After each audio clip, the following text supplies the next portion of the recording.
Hello again, friends. I'm Elijah Henderson with the Cryptid Studies Institute, bringing you the next segment of our fictional Tales from the Holler book series. I would like to make a disclaimer, though, that this will be the final Tales from the Holler that we post on this channel. We've received some contention about posting the stories here, since they are fictional stories meant for entertainment and not factual in nature. So this will be the last Tales from the Holler to be uploaded on this channel. However, we offer a compromise.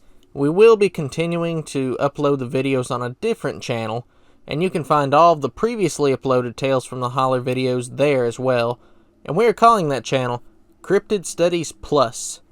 From that channel, we will finish the story as a thank you for everyone who has supported us here at Cryptid Studies Institute. All of your support has truly meant a lot to everyone here running this organization. On that channel, we will upload the stories, and we will upload additional videos such as any behind-the-scenes videos to our main projects, videos from out in the field, and most likely some videos very similar to our time-lost tales or strangely enough videos. As far as I know, Tales from the Holler will be the only fictional videos to hit that channel as well, and if it isn't a true story and it's made for entertainment purposes, then you will see a disclaimer from me that the story is completely false and it's made for entertainment. Otherwise, we will do our best both on this channel and on Cryptid Studies Plus to bring you the most factual information that we can. And I want to mention that just because we've opened a secondary channel does not mean that we're going to stop uploading videos onto our main page, Cryptid Studies Institute. In fact, we are currently working on the Beast of Bloody Harlan Nightmare Nugget, which will be followed by the Devil's Crossroads in Clarksdale, Mississippi. And one more update before today's story. I do apologize that it takes so long to upload new Nightmare Nugget videos. With as much writing, detail, research, and time investigating an area as it takes, it's almost impossible for them to reach the channel in a timely manner. But I do want you to know that new ones are on the way, and hopefully we'll be ready in a couple of weeks. Until then, we have a couple of interesting videos that we'll be uploading in the meantime. And friends, with that out of the way, I invite you to go and subscribe to our secondary channel, Cryptid Studies Plus, for additional great cryptid content, and where we will finish out the Tales from the Holler series. And now, we present what is probably our favorite story from Tales from the Holler, Murray Gets Furry. Murray gets furry and starts to grow hair, 'neath the full autumn moon in the cold mountain air. His muscles they bulge, they twist and contort, from the everyday kind to a more wolfy sort. He grows a long snout full of long pointy teeth, and razor-sharp claws on his hands and his feet. Then all of his bones they shift and mutate, when Murray transforms to this lycanthrope state, filled with a lust to ravage and tear. Be it man, woman, child, he mauls without care. But he wasn't always this dark mountain beast, looking to kill and to murder and feast. Young Murray Talbot was once a sweet feller, till that black fateful night when the full moon turned yeller. Poor Murray, his life couldn't be any worse, since the night that he came to be under this curse. It happened one evening down in Razorback Holler, near the old Ferris place with its vileness and squalor. Here lives a witch, the town people say, and if you want to live, then you best stay away. She is the worst that you ever have seen. She once put a hex on Cletus McSween. The old granny witch once summoned the dead on a night when the moon turned an ominous red. She conjured the dead to feast on the living, and feast they sure did like a ghoulish Thanksgiving. Everyone knew to avoid her abode, and stay out of her woods in the land that she trode.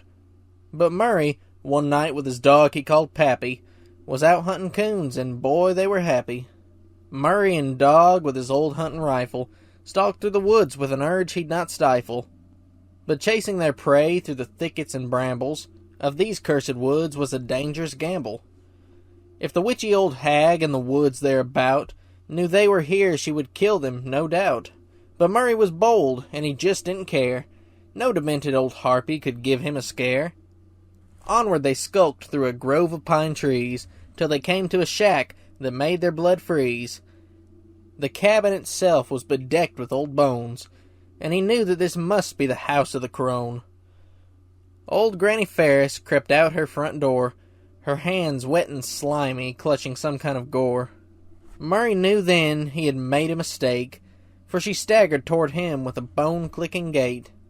She said that she knew he was Jed Talbot's boy, and she said that he'd come to harass and annoy.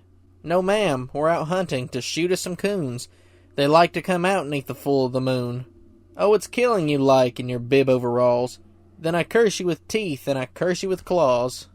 If it's murder you want in the moon's golden light, then murder you'll have for the rest of your life. I curse you, young Talbot, for the rest of your days, and all that you love you will put in their grave. You want to kill beasts, so a beast you will be. So the curse of the wolf I now place upon thee. Not fully a wolf, and not fully a man, death and destruction will come at thy hand. A hunger for flesh, and for blood, and for hearts, a hunger for guts, and for warm body parts. And your curse you will spread by your poisonous bite, and only by silver can you ever die.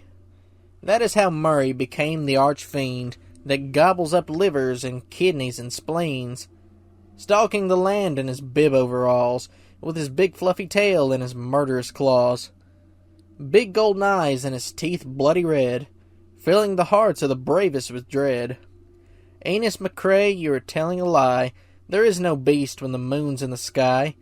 There is no brute, no monster, no Murray, no half-wolfing man with sharp teeth that is furry, that hungers for flesh when the full moon appears, with crooked dog legs and canine-like ears. Jacob, it's true, my memory's not spotty. I heard it last week from my Aunt Sheila Dotty. She told me that something was lurking about, with brown bushy fur and a long doggy snout. She said there were killings all over this valley. In fact, something ate Elmer Gentry's friend Sally. It pulled off her legs and it ripped out her heart. It tore out her throat and it ate all the parts. And there have been others found, butchered and mangled, with stomachs ripped open and their guts all untangled. When Murray is taken by his lunar affliction, he hungers for blood to slake his addiction. He creeps from his home way up there on the mountain, and the tales of his murders no one is discountin'. Like a shadow of death he descends from the hills, and he rips and roars he'll ravage and kill. No one is safe from his full moon attacks. Many a man has become but a snack. They found Hootie Johnson down by the Duck River. Murray tore out his goozle and gobbled his liver. My mom's brother Ned saw him eating a victim. He hacked and he slashed, he bit and he licked them. The bones were snapping and cracking and popping, and Murray kept feasting, he just wasn't stopping. After Ned saw this old butcher a-killin', he thought to himself, I must stop this great villain. Then off on a mission he would not abort. He went back to the farm for his old tater fork. Then he took silver coins in which he'd invested, then melted them down as the legend suggested. Ned dipped his fork in the silver he melted, and it coated it nicely once it was smelted. Then he sharpened the tines of his old tater fork, and prepared to do battle with the werewolfy sort. So tonight when the silver moon crests in the skies, either my uncle or the wolfman will die. So let's hurry home, 'cause the sun is a-settin'. If we're caught after dark, we'll soon be regrettin', because Murray will find us and gnaw on our bones, if we don't make haste and get to our homes. 2 hours later, the moon filled the sky, and from out of the woods came a howl and a cry. And Ned, he was ready, with his old fork in hand, to put down this beast and to fulfill his plan. He strode like a soldier to fight this invader, armed only with courage and the fork for his taters. The two finally met in a field full of pumpkins. That battle was epic. Man, it was something. Murray attacked him with jaws that were drippin', and razor-sharp claws that were made just for rippin'. The slaverin' beast snapped at Ned's tender throat, but only found purchase on the nape of his coat. Ned quickly sidestepped and turned like a blur, stabbing his fork deep in old Murray's fur. The lycanthrope howled, he thrashed and he squirmed. The wound from the silver was painful, it burned. Then pulling the fork from his fur-covered side, Murray let out a ghastly, blood-curdled cry. Then wobbling unsteady on his crooked dog feet, he ran for the woods in a hasty retreat. Then Murray slunk back to his mountain abode. To live or to die, none of us know. We haven't seen Murray in more than a year, but every full moon we live with the fear that somewhere up yonder on his high mountain perch, his hunger is growing, and for blood he's athirst. So if you come to visit in old Appalachia, and you're out in the woods and hear something comes at you, or you hear a howl sounding faint on the wind, it might just be Murray. It might be your end.